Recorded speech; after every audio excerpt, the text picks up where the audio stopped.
अफीम को देखकर राघव का मन भी अफीम के नशे में डूब जाने को कर रहा था।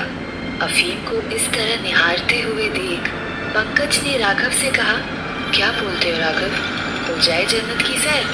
दिल की गहराइयों से राघव इस बात के लिए हाँ कह देना चाहता था, लेकिन तभी उसके जहन में गांव की जिम्मेदारियां कौंध गई। वो खुद के बारे में इतना जानता था कि अगर एक बार उसे इस नशे की लत पड़ गई तो उसे खुद की भी सुध नहीं रहेगी। यही सोच राघव ने पंकज से कहा, नहीं भाई, मैं इन सबको बहुत पीछे छोड़कर आ चुका हूँ। अब वापस उसी रास्ते पर नहीं जाना चाहता। तुझे तेरे घर छोड़ देता हूँ और मुझे मायापुर जाना है। पंकज ने हंसकर राघव की बातों का मजाक बनाते हुए कहा, क्या बात है राघव, तू तो बड़ी बड़ी बातें करने लगा। खैर कोई बात नहीं, तुझे नशा नहीं करना है तो, लेकिन साथ में बैठ तो सकते ही है ना। अब इतने सालों बाद मिले हैं और तू ऐसे ही चला जाएगा, ये तो मैं होने नहीं दूंगा।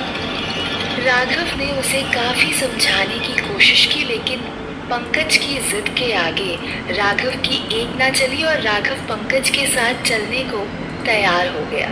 सालों पहले राघव के साथ जो घटना घटी थी, उस घटना में पंकज भी राघव के साथ पूरी तरह शामिल था, लेकिन गांव वालों को पंकज के बारे में पता चलता उससे पहले ही पंकज गांव छोड़कर शहर भाग आया था। यहाँ आने के कुछ समय बाद पंकज ने शादी कर ली और अपना घर बसा लिया, लेकिन राघव का दिल टूट गया था, इसीलिए राघव ने कभी शादी ही नहीं की। उस घटना के बाद आज पहली बार राघव और पंकज एक साथ बैठने वाले थे। वहीं दूसरी तरफ चंद्रकला वैद्य से औषधि लेकर घर पहुंच गई थी। रात का खाना भी बनकर तैयार हो चुका था। हर रोज चंद्रकला अपने लिए और नीति के लिए एक ही थाली लगाया करती थी, लेकिन उस दिन चंद्रकला ने दोनों के लिए अलग अलग थाली लगाई और नीति के खाने में वैद्य के यहाँ से लाई हुई औषधि मिलाने लगी। औषधि मिलाते हुए चंद्रकला मन ही मन कह रही थी, मुझे माफ कर देना बेटा, मुझे पता है इससे तुम्हें बहुत तकलीफ होने वाली है, लेकिन गांव वालों से तुम्हें बचाने के लिए तुम्हारी माँ के पास इसके अलावा कोई दूसरा चारा नहीं है। दोनों थालियां तैयार करके चंद्रकला ने नीति को खाने के लिए आवाज लगाई। नीति दौड़ते हुए अंदर आई। अंदर आते ही दो थालियां देखकर नीति ने चंद्रकला से पूछा, माँ आज दो थाली? रोज तो हम एक ही थाली में खाते हैं।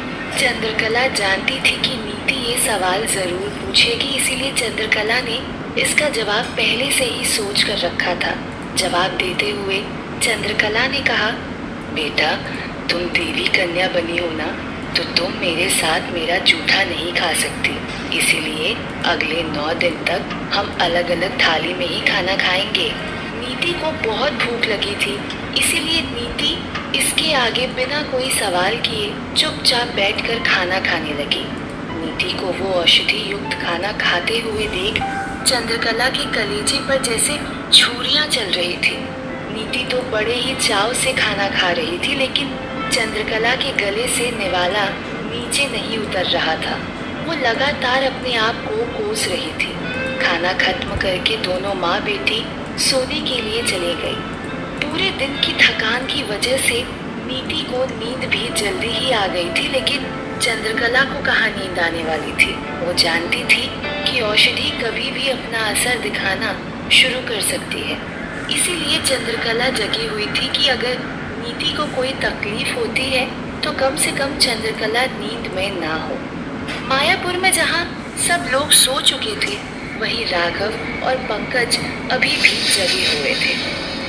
पंकज अब तक पूरी तरह नशे के आगोश में खो चुका था। हालांकि पंकज का साथ देने के लिए राघव शराब जरूर पी रहा था, लेकिन फिर भी राघव खुद को संभाले हुए था। दोनों ने अब तक बातों बातों में एक दूसरे को अपने अपने बारे में सब कुछ बता दिया था। राघव के बारे में जानकर पंकज ने कहा, वाह राघव, ये तो वही बात हो गई कि 100 जुओं का शिकार करके बिल्ली हज को चली। सरपंच बनकर तेरी तो हज यात्रा शुरू हो गई भाई। कहते हुए पंकज ने शराब का एक घूंट लिया और अपनी बात को जारी रखते हुए कहा, वैसे एक बात बता, अब तक शादी क्यों नहीं की, या फिर से प्यार होने का इंतजार कर रहा है? कहते हुए पंकज हंसने लगा, लेकिन उसने ये बात कहकर राघव की दुखती नस पर हाथ रख दिया था। उस हल्के शराब के नशे में राघव का कलेजा बाहर को आ गया था। वहीं पंकज ने अब अफीम का नशा करना शुरू कर दिया था। अफीम की खुशबू और राघव के दिल का दर्द दोनों राघव को अफीम की तरफ खींच रही थी। इसीलिए ज्यादा देर तक राघव अपने आप को उस खुशबू से अलग नहीं रख पाया और उसने भी अफीम का नशा करना शुरू कर दिया। राघव को अफीम का नशा करते हुए देख पंकज के चेहरे पर ऐसी कुटिल मुस्कान आ गई थी जैसे कि राघव को अफीम का नशा करवाने के पीछे उसकी कोई साजिश रही हो या उसे ये करने के लिए किसी ने कहा हो। इसके बाद पंकज खुद कम नशा कर रहा था और राघव को ज्यादा नशा करवा रहा था। पूरी तरह नशे में आ जाने के बाद राघव के दिल का दर्द बाहर आने लगा और पंकज को रेशमी के बारे में सब कुछ बता दिया। रेशमी के बारे में बताते बताते राघव खूब रोया। पंकज भी राघव को सांत्वना देने के बहाने लगातार अफीम का सेवन करवा रहा था। आधी रात बीत चुकी थी, लेकिन चंद्रकला अभी भी जगी हुई थी। एकाएक नीति के चेहरे पर बेचैनी बढ़ने लगी और जल्दी जल्दी करवट बदलने लगी। ये देख चंद्रकला ने नीति के सिर पर हाथ रखते हुए पूछा, क्या हुआ बेटा? नीति ने हल्की हल्की आंखें खोलकर दर्द से कराहते हुए कहा, माँ बहुत जोर पेट में दर्द हो रहा है। चंद्रकला समझ गई कि नीति के ऊपर औषधि का असर होना शुरू हो चुका है। चंद्रकला ने नीति के सिर को सहलाते हुए कहा, शांत हो जाओ बेटा, कुछ नहीं होगा। चंद्रकला ने ये कहा ही था कि नीति हड़बड़ाते हुए बिस्तर से उठी और दौड़ते हुए बाहर की तरफ गई। ये देख चंद्रकला भी पीछे पीछे जाने लगी। बाहर जाकर चंद्रकला ने देखा कि नीति उल्टियां कर रही थी।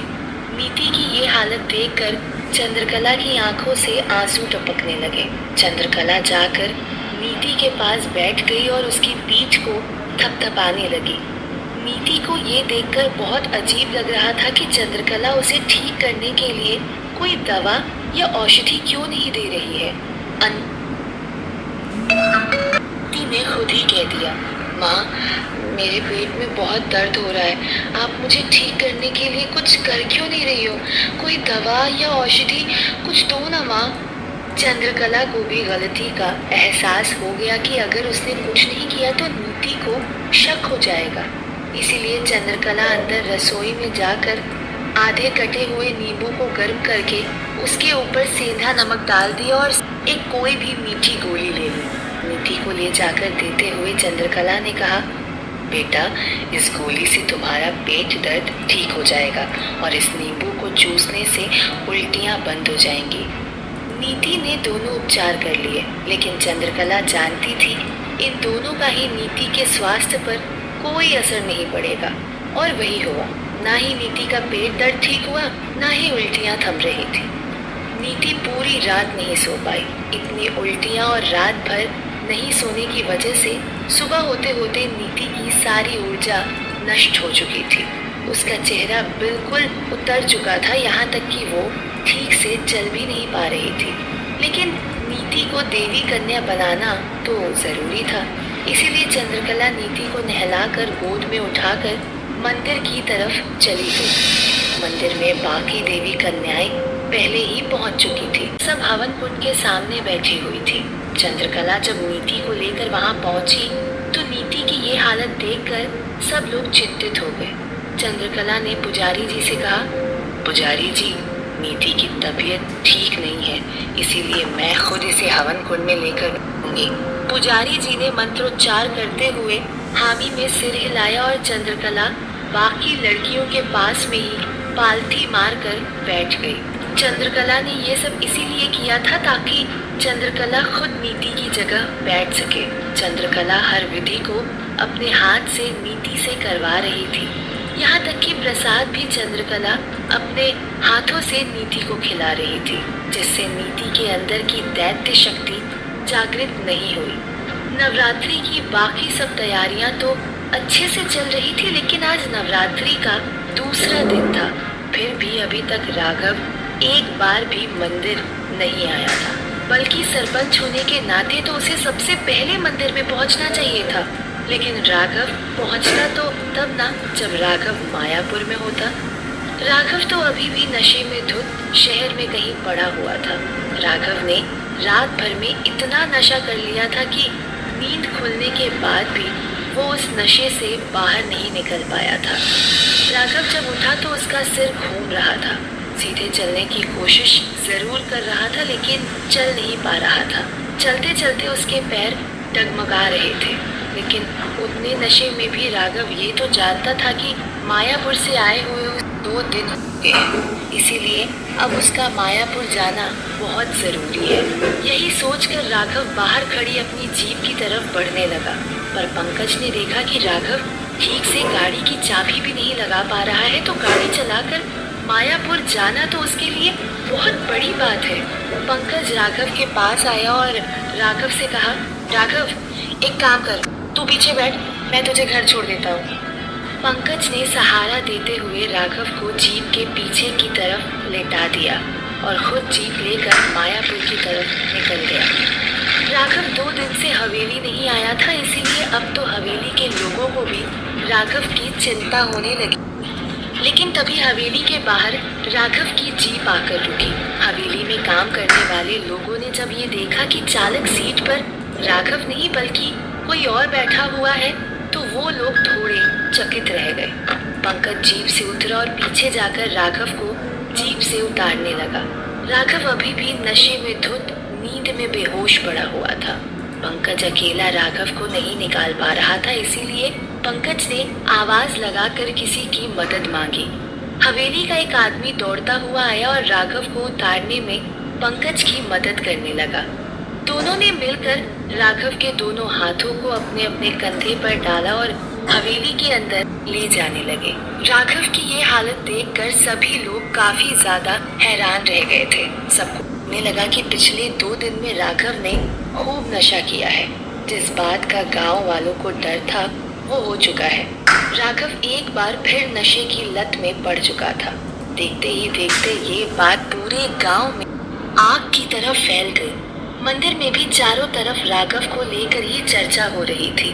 राघव ने अब गांव वालों का विश्वास पूरी तरह खो दिया था। गांव वाले चाहते तो यही थे कि वो अभी के अभी राघव को सरपंच पद से हटा दे, लेकिन गांव वाले भी अब मजबूर हो चुके थे, क्योंकि गांव के सरपंच पद का ये नियम था कि एक बार सरपंच बनने के बाद किसी को भी 6 महीने के पहले नहीं हटाया जा सकता। कम से कम 6 महीने तो उसे अपनी योग्यता साबित करने का मौका देना ही होता था।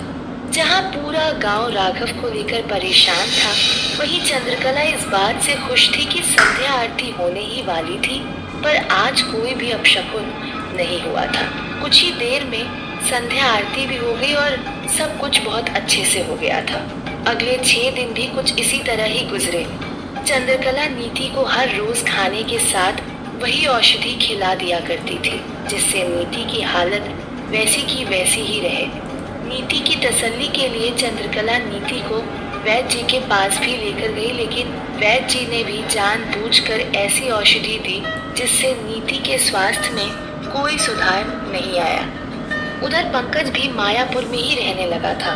इससे पहले कि राघव होश संभालता, उससे पहले ही पंकज उसे अफीम का सेवन करवा देता, जिससे राघव को भी धीरे धीरे अफीम की लत लगने लगी थी।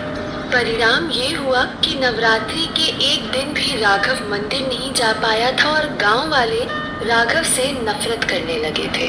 8 दिन तो जैसे तैसे गुजर गए थे, लेकिन 9वां दिन बिना राघव के नहीं गुजर सकता था, क्योंकि नवरात्रि के 9वें दिन बकरे की बलि दी जाती है और ये बलि गांव का सरपंच ही दिया करता था। इसीलिए राघव को बुलाने के लिए सुबह सुबह ही गांव के कुछ लोग हवेली की तरफ निकल गए थे, लेकिन बुलाकर लाएंगे किसे?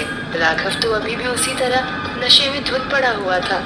परीक्षा आज सिर्फ राघव की ही नहीं परीक्षा चंद्रकला की भी थी, क्योंकि बलि के की जाने वाली पूजा चंद्रकला को ही करनी थी। इसका मतलब आज चंद्रकला नीति को अपनी गोद में नहीं बिठा पाएगी। घर से निकलते हुए चंद्रकला ने काली माँ से हाथ जोड़कर प्रार्थना करते हुए कहा, हे काली माँ, 8 दिन तो कोई अनहोनी होने से आपने बचा लिया है, बस आज के दिन भी लाज रख लेना। काली माँ से प्रार्थना करके चंद्रकला नीति की तरफ बढ़ने लगी, जो कि अपने बिस्तर पर बेसुध पड़ी थी। लगातार 7-8 दिन तक उल्टियाँ होने की वजह से ऐसे लग रहा था जैसे नीति के शरीर में जान ही नहीं बची है। चंद्रकला ने नीति को अपनी गोद में उठाया और मंदिर की तरफ बढ़ने लगी। एक तरफ चंद्रकला मंदिर की तरफ बढ़ रही थी और दूसरी तरफ गांव वाले हवेली की तरफ बढ़ रहे थे। क्या चंद्रकला आज आखिरी दिन भी नीति को गांव वालों की नजरों से बचा पाएगी, या नीति की सच्चाई गांव वालों के सामने आ जाएगी? और क्या राघव बकरे की बलि देकर अपनी योग्यता साबित कर पाएगा?